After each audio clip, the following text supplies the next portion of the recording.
जसा एका छोट्याशा बीजातून अंकुर फुटतो, तसंच छोट्या चांगल्या सवयीमधून निरोगी आयुष्य घडतं. आजची ही हेल्दी, प्रोटीनने भरपूर आणि खूपच चविष्ट रेसिपी, मोड आलेल्या मुंगाचे मऊ खुसखुशीत डोसे आणि त्यासोबत अशी एक झणझणीत हिरवी चटणी की डोशांची चव दुप्पट होईल. चटणीच्या खास टिप्स मी शेअर करणार आहे. चला सुरुवात करूया.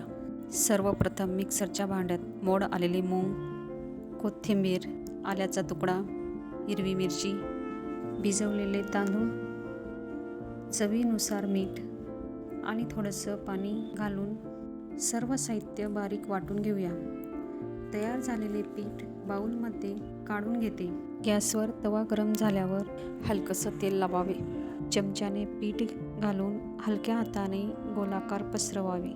पीठ पसरवल्यानंतर लगेच डोसा उलटवू नका. आधी एक बाजू छान भाजू द्या. बारीक शेव आणि बारीक चिरलेली कोथिंबीर घालते. तुम्ही आवडीनुसार किसलेले गाजर, बारीक चिरलेले कांदा किंवा किसलेले चीज घालू शकतात. डोसा मध्यम आचेवर एका बाजूने कुरकुरीत भाजला तरी छान लागतो.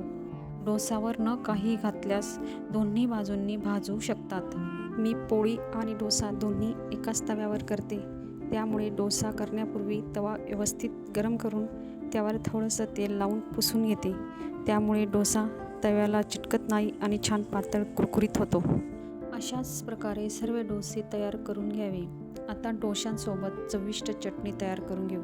आल्याचा तुकडा आहे, तिखटपणा आणि सुगंध वाढवते. पुदिना चटणीला थंडावा आणि ताजेपणा देतो. हिरवी मिरची चटणीला झणझणीत चव देते. कोथिंबीर सुंदर रंग आणि छान चव आणते.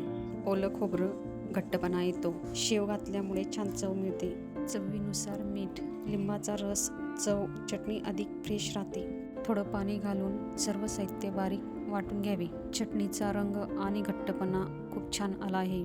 चविष्ट हिरवी चटणी तयार आहे. ही चटणी फक्त डोशासोबतच नाही तर इडली, वडा आणि सँडविच सोबतही खूप छान लागते.